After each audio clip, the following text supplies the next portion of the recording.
কলকাতা হাইকোর্টের রায়ে চাকরি বাতিল হয়েছে প্রায় 26,000 চাকরি প্রার্থীর এবং চাকরিহারাদের যে বিক্ষোভে আজ তুলকালাম করুণাময়ী চত্বর।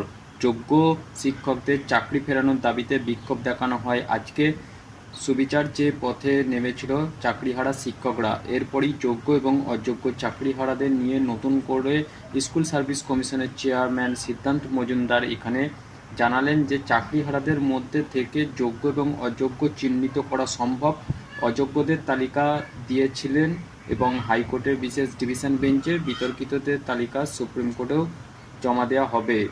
যারা দোষী নয় তারা অবশ্যই এসএসসিতে চাকরি ফিরে পাবে। এই বিষয়ে শিক্ষানুরাগী ঐক্য মঞ্চের সাধারণ সম্পাদক কিঙ্কর অধিকারী বলেন, আজ এসএসসি দপ্তরের সামনে যোগ্য চাকরিহারাদের সসম্মানে বিশ্ববিদ্যালয়ের পুনর্বহালের দাবিতে দলমত নির্বিশেষে যে বিপুল পরিমাণ শিক্ষক এবং শিক্ষাকর্মীগণ বিক্ষোভ সামিল হন তা থেকে যোগ্য এবং অযোগ্যদের বৈধ তালিকা প্রকাশ করে যোগ্যদের সম্মানের সাথে তাদের ফিরিয়ে দেওয়া হবে চাকরি এবং বঞ্চিত যোগ্য চাকরিপ্রার্থীদের নিয়োগ করানো হবে।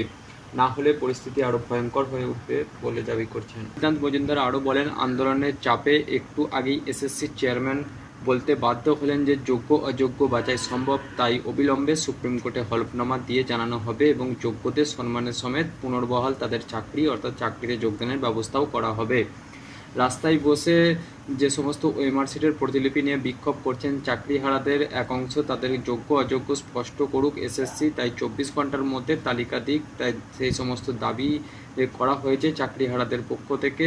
এরই মধ্যে এসএসসির চেয়ারম্যান জানান যে চাকরিহারাদের মধ্যে থেকে যোগ্য অযোগ্য চিহ্নিত করা সম্ভব, যেটি আগে বলা হয়েছিল অসম্ভব ব্যাপার, তাই সবাইকার চাকরি বাতিল হবে এবং তাদের প্যানেল বাতিল করা হয়েছিল। তাই ইতিমধ্যে নতুন করে যোগ্য অযোগ্যদের যে বাছাই পর্ব সেটি কিন্তু চালু হবে এবং সিদ্ধান্ত মজুমদার যে আশ্বাস দিয়েছেন সেই আশ্বাস স্বরূপ তিনি হাইকোর্টে হলফনামা হিসেবে জমা দেবেন এবং যে প্রসেস বা পদ্ধতি তিনি বলতে বা বোঝাতে চেয়েছেন সেটি হাইকোর্টে তুলে ধরবেন এবং হাইকোর্টকে তিনি বলে বুঝিয়ে পরবর্তী ক্ষেত্রে যোগ্য এবং অযোগ্য যে বাছাই পর্ব সেটি কিন্তু শুরু হবে হাইকোর্টের মাধ্যমে।